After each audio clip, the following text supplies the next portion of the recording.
The saddest prisons are the ones built from silence, because nobody can see the walls. Ariana Carter pulled her worn winter coat tighter around her shoulders as the icy wind swept across the bus station on the edge of Chicago. The temperature had dropped below 20 degrees, and snow covered the sidewalks in a thin layer of white that made the city look softer than it really was. She carried everything she owned inside one faded canvas bag. At 32 years old, she had worked as a waitress, housekeeper, grocery clerk, and overnight cleaner, but none of those jobs had lasted long enough to keep life from slipping through her fingers. The small apartment she had rented for years was gone, sold after months of unpaid bills that piled up following her mother's long illness. Her mother had passed away only 3 months earlier, leaving Ariana completely alone.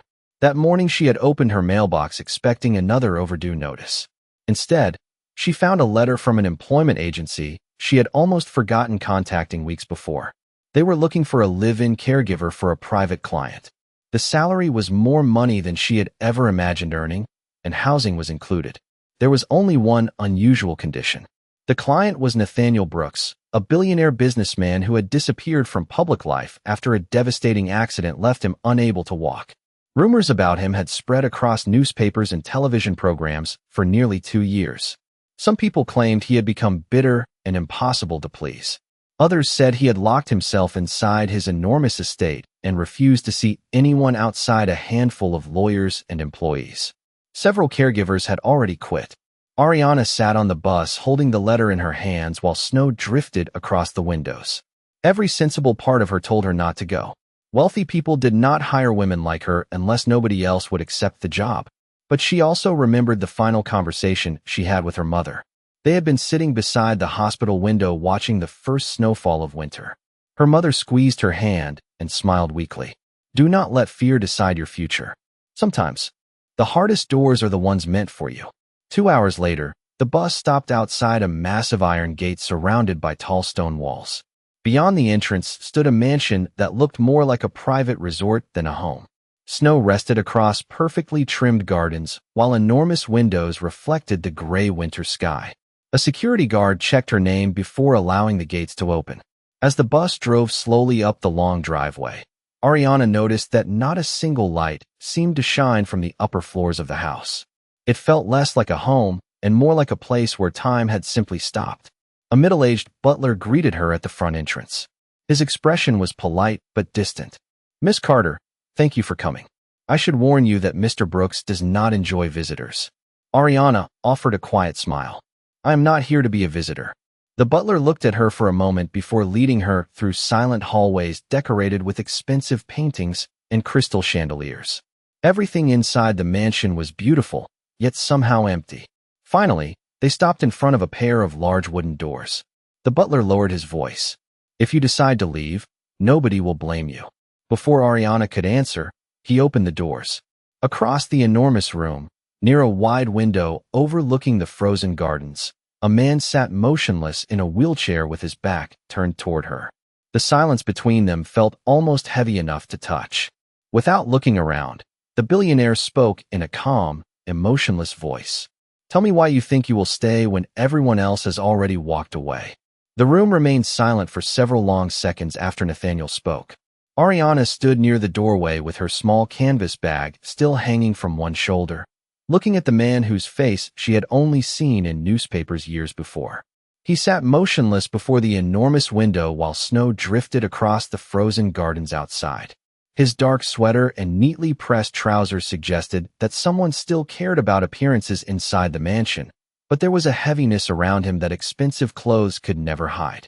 Ariana slowly placed her bag on the floor. "Maybe because I know what it feels like when people leave," she answered quietly. Nathaniel finally turned his wheelchair toward her.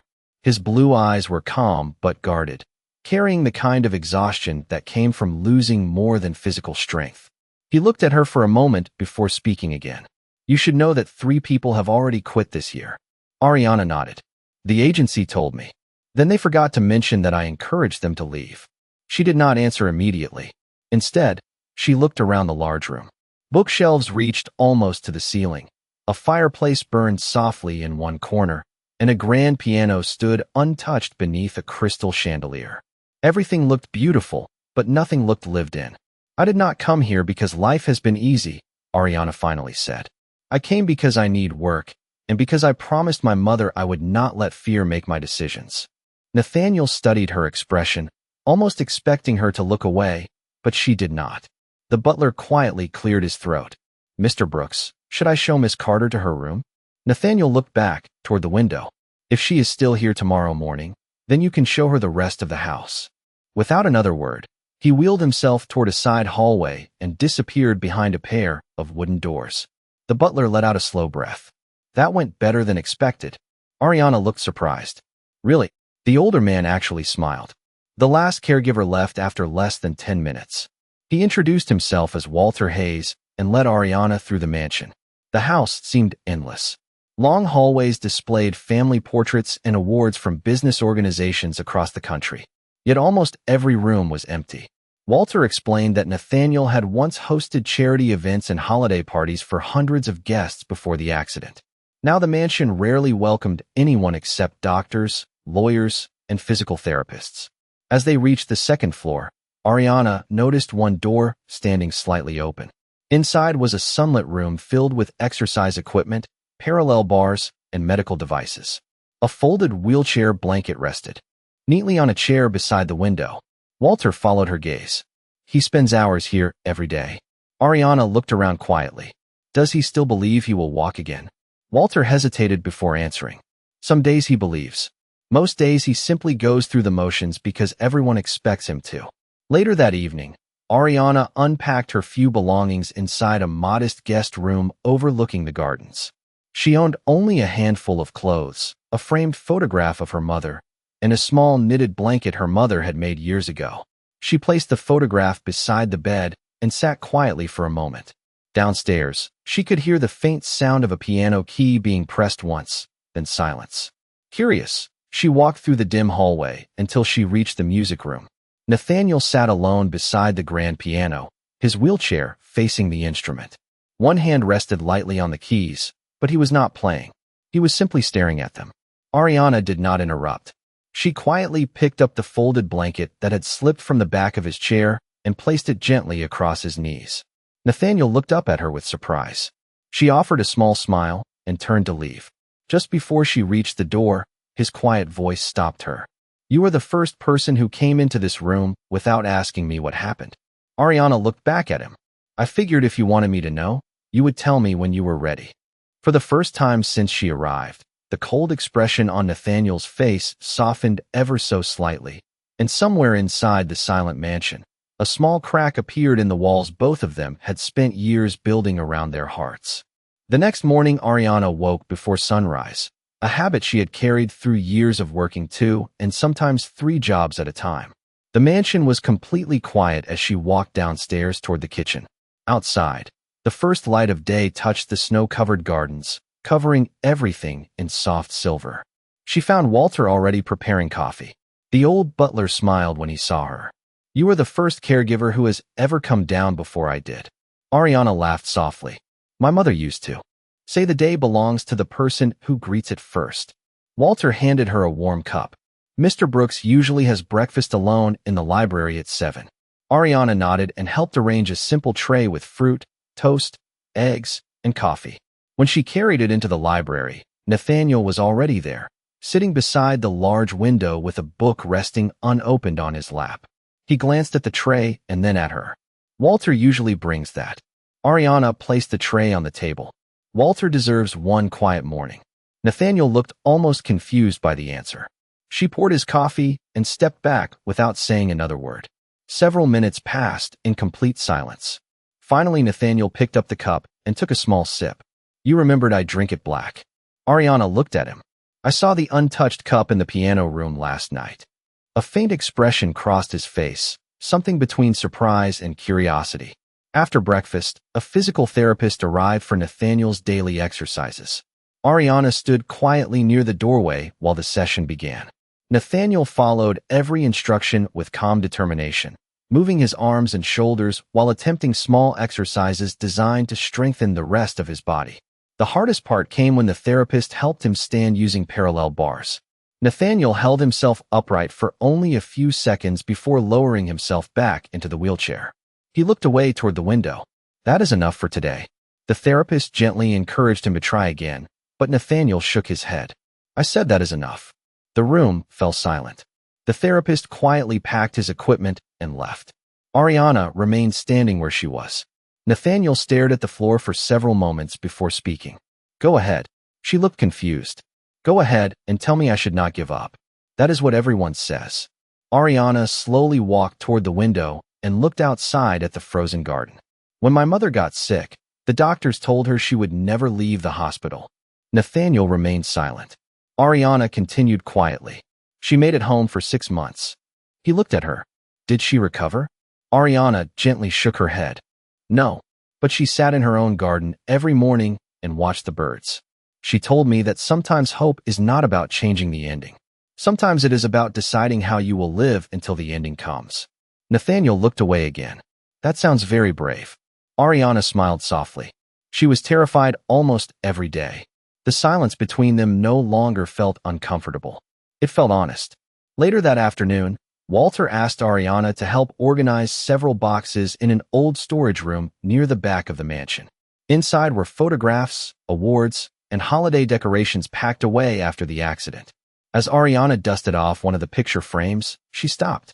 The photograph showed Nathaniel standing in front of a children's hospital surrounded by smiling families. Another showed him helping build houses after a flood. There were dozens of pictures, each one capturing a different charity event. Walter noticed her expression. That was the Nathaniel Brooks the world used to know. Ariana looked back at the photographs. What happened to him? Walter lowered his eyes.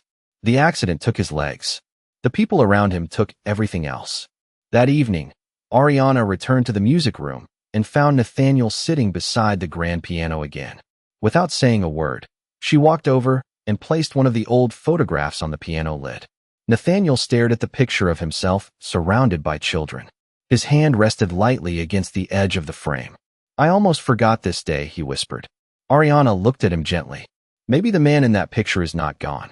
Maybe he is just waiting for someone to remind him who he used to be. Nathaniel said nothing, but as the fire quietly burned and snow fell beyond the windows, the first real smile in nearly 2 years slowly appeared on his face. The days inside the mansion slowly settled into a quiet rhythm. Every morning Ariana opened the curtains in the library before sunrise, letting the soft winter light spill across the polished wooden floors. She prepared Nathaniel's breakfast exactly the way he liked it, black coffee, fresh fruit, and warm toast, never asking him to eat more than he wanted. She quickly learned that he valued silence more than conversation, so she stopped trying to fill every quiet moment with words. Strangely, that seemed to make him less distant. One snowy afternoon, Walter asked Ariana if she could help decorate the main hall for the holidays. Large boxes filled with old Christmas ornaments had been sitting untouched in storage since before the accident. Dust covered the lids, and several decorations were still wrapped in old newspaper. Ariana carefully unpacked glass stars, silver ribbons, and small wooden ornaments shaped like angels and snowflakes. One of the boxes contained family photographs taken during Christmas parties from years before. In every picture, Nathaniel stood smiling beside children from local charities, employees, and neighbors. The mansion looked alive. Walter noticed her looking at them. He loved Christmas more than anyone I ever knew, he said quietly. Ariana looked toward the empty staircase. What changed? Walter sighed softly. After the accident, he stopped believing there would ever be another happy Christmas. Later that day, Ariana asked Nathaniel if he would like the tree in the grand hall decorated.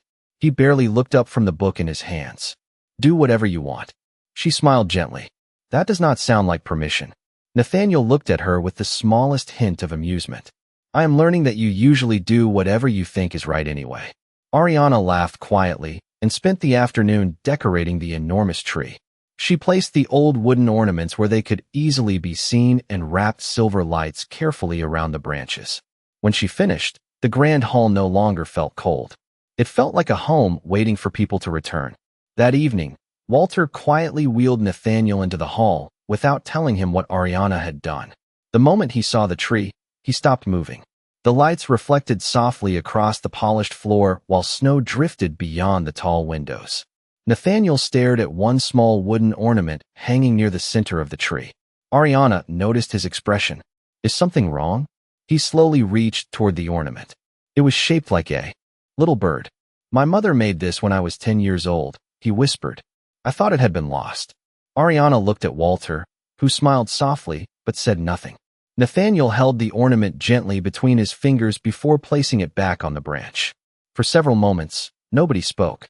Finally, he looked toward Ariana. Thank you. Walter almost looked surprised. Later that night, Ariana was folding blankets in the sitting room when she heard music coming from the piano room.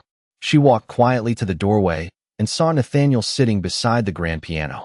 His fingers rested lightly on the keys as he slowly played a simple Christmas melody. The notes were not perfect, but they filled the silent mansion with warmth. Nathaniel noticed her standing there and stopped immediately. I have not played since the accident. Ariana smiled. Then maybe tonight is the beginning of something. Nathaniel looked down at the piano. I used to think losing my legs was the worst thing that happened to me. Ariana waited quietly. He took a slow breath before continuing. Now I think the worst part was forgetting who I was before it happened. Ariana walked over and carefully placed the little knitted blanket her mother had made across the back of his wheelchair. People do not disappear, she said softly. Sometimes they just need someone to help them find the way back. Nathaniel looked at her, then toward the glowing Christmas tree standing beyond the open doors, and for the first time since the accident, he realized that the enormous mansion no longer felt completely empty. Winter settled more deeply over the Brooks estate, covering the gardens and stone pathways with a blanket of white that seemed to soften the loneliness surrounding the mansion. Days passed quietly, and without either of them noticing, small routines began filling the empty spaces that silence had once occupied. Every morning Ariana opened the curtains, watered the plants in the sunroom, and brought Nathaniel his coffee before the first rays of sunlight reached the library windows. He never thanked her with many words, but he always waited until she arrived before touching the cup. One afternoon, while Nathaniel was working with his physical therapist, Walter asked Ariana to help organize several old filing cabinets in a storage room connected to the private office. Dust covered nearly everything inside. There were business records, family photographs, newspaper articles, and boxes of letters tied together with faded ribbons. Ariana carefully sorted the files while the sound of quiet conversation drifted from the therapy room down the hall. As she reached for a stack of old folders, a small leather journal slipped from one of the boxes and landed at her feet. The cover carried only one date written in silver letters, December 18th, 2 years earlier. Curious, Ariana opened it. The first pages contained simple notes about charity events and hospital visits, written in Nathaniel's neat handwriting. But farther inside, the tone changed. One entry caught her attention immediately. It described the evening before the accident. Nathaniel had planned to meet several board members to discuss selling part of the company. He mentioned arguing with someone he trusted, someone who insisted he sign documents without reading them carefully. Ariana slowly turned another page. The final entry stopped halfway through a sentence. It read, "If something happens tomorrow, I want the truth to be known because I no longer believe this was only about business." Before she could read further, she heard footsteps approaching. She quickly closed the journal and placed it back where she had found it. Walter entered the room carrying several old decorations. He noticed the expression on her face. "Is everything all right?" Ariana looked toward the box. "Walter, was the accident ever investigated?" The old butler paused for a moment. "Of course it was. Did they ever find out exactly what happened?" Walter lowered his eyes. "The police called it an accident on an icy mountain road." Ariana hesitated before asking one more question. Did Mr. Brooks believe that? Walter remained silent for several seconds. Finally, he answered quietly. "No." That evening, Ariana found Nathaniel sitting alone beside the fireplace, staring at the flames. The leather journal rested on the small table beside him. She realized he had probably been reading it himself. Nathaniel noticed her looking at it and closed the cover. Walter should have thrown this away. Ariana sat down across from him. "Because it reminds you of the accident?" Nathaniel looked into the fire. "Because it reminds me of the people I trusted." He slowly picked up a framed photograph from the table. It showed him standing beside a younger man wearing an expensive suit. Both of them were smiling. That was my cousin Daniel. We built the company together. Ariana looked carefully at the picture. What happened? Nathaniel took a long breath. The night before the accident, he wanted me to approve a merger that did not feel right. We argued. The next morning my car went off the road. Ariana remained quiet. Nathaniel gave a faint smile. The police found ice. The newspapers found a tragedy. I found myself trapped in this chair. He looked out toward the dark gardens covered in snow. The hardest part is not knowing whether I lost my legs because of bad luck or because I trusted the wrong person. Ariana looked at the little journal resting beside him and remembered the unfinished sentence hidden inside its pages. For the first time since arriving at the mansion, she realized that the sadness living inside Nathaniel was not only about what he had lost. It was also about a truth that had never been found, and somewhere buried beneath old memories and forgotten files, that truth was still waiting for someone willing to uncover it. The discovery of the old journal stayed in Ariana's thoughts long after she closed its worn leather cover. She did not mention the unfinished sentence again, but every time she looked at Nathaniel, she wondered how many unanswered questions had been hidden behind the quiet sadness in his eyes. The mansion itself seemed different now. The long hallways, the silent library, and the grand piano no longer felt like symbols of loneliness. They felt like pieces of a story that had been left unfinished. The next morning, snow covered the gardens once again, and Nathaniel was already waiting by the library window when Ariana arrived with his coffee. He looked outside without speaking. I used to walk through those gardens every Christmas morning, he said quietly. Ariana placed the cup beside him. Then maybe one day you will again. Nathaniel smiled faintly. You always make impossible things sound simple. Ariana looked toward the snow-covered trees. My mother believed that hope grows when someone refuses to give up on you. Nathaniel looked at her for a moment before lowering his eyes. Nobody has said something like that to me in a very long time. Later that afternoon, Walter brought several old company files into Nathaniel's office. The lawyers had requested signatures on routine business documents. Nathaniel slowly reviewed the papers while Ariana organized the desk. As she placed a folder into one of the drawers, she noticed a familiar name typed across the top of a document. Daniel Brooks. Her heart skipped for a moment. The paper listed several financial transfers completed only days before the accident. Ariana quietly closed the drawer without saying anything. That evening, after dinner, Nathaniel asked her to wheel him into the sunroom overlooking the frozen gardens.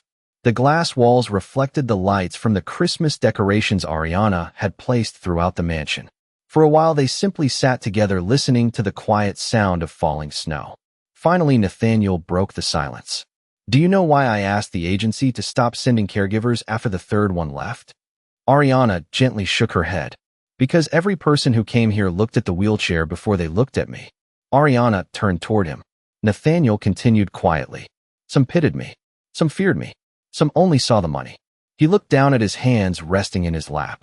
You never did. Ariana smiled softly. I saw a man who had forgotten that people still needed him. Nathaniel looked surprised. Needed me? Ariana nodded toward the old photographs hanging on the wall of the sunroom. They showed charity events, hospitals, and families standing beside him. Those people were smiling because you were there. Accidents do not erase that. Nathaniel followed her gaze. His eyes rested on one photograph showing a group of children holding handmade Christmas ornaments. I promised them I would visit every year. Ariana looked at him gently. Then maybe this year they should visit you. The idea seemed impossible at first, but Walter smiled when he overheard the conversation. Within a few days, he quietly contacted the children's hospital that Nathaniel had supported for years. On the afternoon before Christmas week began, a small bus pulled into the driveway. Nathaniel watched through the library window as several children climbed out carrying drawings and homemade cards. His hands trembled slightly. Ariana wheeled him outside for the first time since she had arrived. The cold winter air filled the garden, and the children ran toward him with bright smiles. One little boy handed him a folded picture. Across the front, written in uneven handwriting, were the words, "Thank you for never forgetting us." Nathaniel looked down at the drawing and felt tears gathering in his eyes. Ariana stood quietly beside him, saying nothing. In that simple moment, surrounded by snow and children's laughter, Nathaniel realized that while he had been searching for the truth about the past, Ariana had quietly given him something he thought he had lost forever, a reason to believe in the future again. The visit from the children changed something inside the Brooks estate. For the first time since Ariana had arrived, laughter echoed through the long hallways that had once known only silence. The handmade drawings the children had given Nathaniel remained carefully arranged across the library desk, and every morning he paused to look at them before opening a single business file. Walter noticed the difference immediately. The old butler had served the Brooks family for more than 30 years, and he had almost forgotten what hope looked like inside those walls. A few days before Christmas, Nathaniel received an invitation to the annual holiday meeting held by the company's board of directors. It was the first official gathering since his accident, and according to Walter, several members of the family expected him to attend. Nathaniel stared at the envelope for a long time before placing it aside. "They do not want me." "There," he said quietly. Ariana looked at him from across the room. "Then why did they send the invitation?" Nathaniel gave a faint smile. "Probably because appearances matter more than honesty in business." Ariana walked over and placed the envelope back in front of him. "Maybe this time you should go for yourself instead of for them." Nathaniel looked uncertain. "You do not understand what those rooms are like now. They look at this wheelchair before they hear a single word I say." Ariana gently rested her hand on the back of his chair. "Then let them see something else too." On the evening of the gathering, fresh snow covered the city streets as Walter helped Nathaniel into the car. Ariana wore the same simple dark blue dress she had purchased years earlier for her mother's church service. She owned nothing expensive, but she carried herself with a quiet confidence that drew attention without asking for it. When they arrived at the company headquarters, the grand ballroom was already filled with executives, investors, and members of the Brooks family. Conversations slowly faded as Nathaniel entered the room. Some faces showed surprise. Others showed discomfort. A tall man standing near the stage stepped forward with a polished smile. Ariana immediately recognized him from the old photograph on Nathaniel's desk. "Daniel Brooks." "Cousin," Daniel said warmly. "It is wonderful to finally see you out again." Nathaniel answered politely, but without enthusiasm. Ariana noticed that Daniel barely looked at Nathaniel's face before his eyes moved to the wheelchair. As the evening continued, several guests approached to offer greetings, but many whispered quietly after walking away. Ariana pretended not to hear the comments about her clothes, her background, or the fact that she had arrived with the billionaire. One woman smiled politely before asking, "How long have you worked for the family?" Ariana answered calmly, "Long enough to know kindness is more valuable than status." Walter, standing nearby, could not hide his smile. During the dinner, the chairman invited Nathaniel to speak about the future of the company. For a brief moment, uncertainty crossed his face. Then, he looked toward Ariana. She simply nodded. Nathaniel slowly wheeled himself to the front of the room. The crowd became silent. 2 years ago, he began, I believed losing the ability to walk meant losing the ability to lead. I was wrong. He paused and looked across the audience. Real strength is not measured by what we can do alone. It is measured by the people who help us stand when life changes everything. As he spoke those words, his eyes found Ariana once again. Daniel watched quietly from the side of the stage, but the confidence in his expression had begun to fade. Ariana realized that this gathering was no longer just another business event. Beneath the bright Christmas lights and elegant decorations, old secrets were beginning to move, and for the first time since the accident, Nathaniel was no longer facing them alone. The drive back to the mansion after the holiday gathering was quieter than usual. Snow drifted across the windshield while the city lights slowly disappeared behind them. Nathaniel sat looking out the window, holding one of the children's handmade drawings that he had carried with him for good luck. Ariana sat beside him, remembering the expressions she had seen at the company event. Most people had looked at Nathaniel with surprise, but Daniel Brooks had looked at him with something different. It was not pity. It was worry. The feeling stayed with her long after they returned home. The next morning, Walter brought the mail into the library as he always did. Among the envelopes was a small package with no return address. Nathaniel opened it carefully. Inside was a single old photograph. It showed him and Daniel standing beside a black luxury car parked outside the company headquarters almost 2 years earlier. Written across the back in faded ink were the words, "Some memories never disappear." Nathaniel stared at the picture without speaking. Ariana looked closer and noticed something she had never seen before. On the far edge of the photograph, almost hidden behind the car, stood another man holding a folder. Nathaniel looked at the image for several seconds before quietly saying, "That was our chief financial officer." Walter stepped forward. "Mr. Harrison?" Nathaniel slowly nodded. "He resigned 3 days after the accident." Ariana remembered the document she had found weeks earlier showing unusual financial transfers connected to Daniel's name. A quiet feeling settled over her. The unfinished sentence in the journal, the strange company records, the photograph, and the sudden resignation no longer felt like separate pieces. They belonged to the same story. Later that afternoon, Nathaniel asked Walter to bring several old company files from storage. Together, the three of them spread documents across the large table in the library. Ariana carefully compared dates while Nathaniel reviewed contracts and meeting schedules. Hours passed in silence until Ariana suddenly stopped turning pages. One invoice showed that the same black luxury car from the photograph had undergone major repairs only 2 days before the accident. Nathaniel looked confused. That cannot be right. The police report said the vehicle was destroyed. Walter adjusted his glasses and looked closer. This receipt was issued after the accident. The room became completely silent. Nathaniel slowly opened the old leather journal again and turned to the final unfinished page. Beneath the last sentence, barely visible because the ink had faded, were a few more words he had never noticed before. Ariana carefully held the page near the window where the sunlight was stronger. Together they read the hidden line. "If anything happens, trust the person who chooses kindness over power." Nathaniel stared at the words. "I do not remember writing that." Ariana looked at him gently. "Maybe you wrote it because deep down you already knew who you could trust." Nathaniel closed the journal and looked around the library. The fireplace burned softly, Christmas lights reflected against the windows, and the old mansion no longer felt like a place filled with ghosts. It felt like a place where truth was slowly returning. That evening, as snow quietly covered the gardens outside, Nathaniel asked Ariana to wheel him into the sunroom. They sat together watching the lights across the trees. After several minutes, Nathaniel finally spoke. "The accident took away almost everything I believed about the world." Ariana listened quietly. He turned toward her with an expression she had never seen before, open and completely honest. "Then you walked through the front door carrying one small bag and somehow gave all of it back." Ariana looked away, feeling tears gather in her eyes. She thought she had come to the mansion simply to survive another difficult winter, but now she realized that both of them had been rescuing each other from different kinds of loneliness. And somewhere beyond the falling snow, the final truth that would change both their lives forever was drawing closer.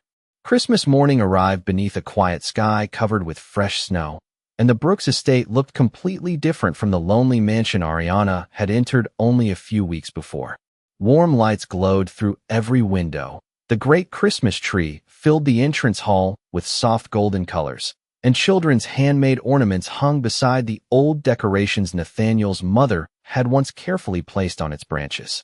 The library table was still covered with company files and old photographs, but for the first time they no longer felt like reminders of loss. They had become pieces of a truth that had finally found its way home. Early that morning, Walter entered the library carrying one final envelope that had arrived with the holiday mail. It had no return address. Nathaniel opened it slowly while Ariana stood beside him. Inside was a single folded letter written in familiar handwriting. Nathaniel's eyes widened as he recognized the signature of the former chief financial officer, Mr. Harrison. The letter explained that after the accident, he had discovered irregular business transactions connected to Daniel Brooks, but had been too afraid to come forward. He admitted that Nathaniel had refused to approve the merger because he believed it would hurt thousands of employees, and that powerful people had tried to hide the truth after the crash. Before leaving the company, Mr. Harrison had copied every document and arranged for the evidence to be delivered if he ever disappeared from public life.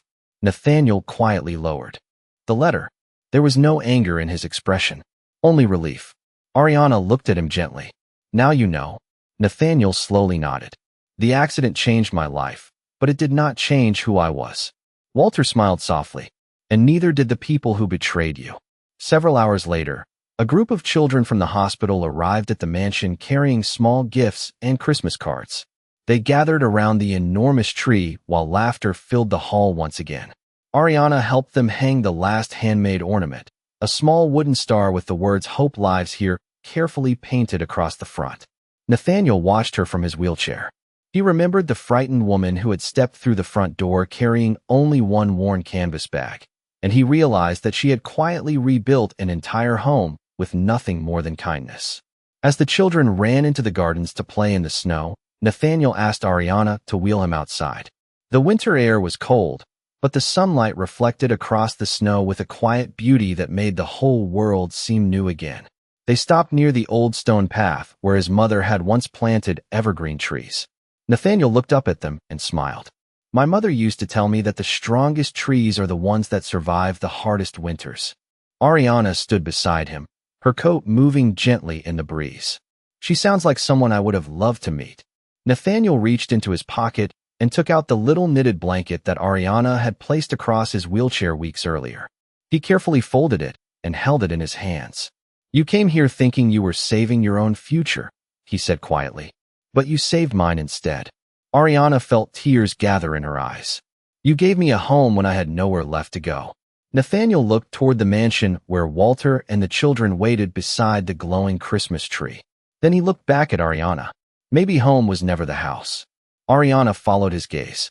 The snow, the lights, the laughter, and the people waiting for them seemed to wrap the old estate in warmth. She smiled softly. Maybe home is simply the place where someone chooses to stay. Nathaniel reached for her hand, and together they stood quietly beneath the winter sky while the church bells echoed across the valley. In that peaceful moment, the lonely billionaire and the woman who believed she had lost everything finally understood that the greatest miracle was never hidden inside wealth, power, or even the truth about the past. It was finding one heart willing to remain beside another through the longest winter until hope returned with the light.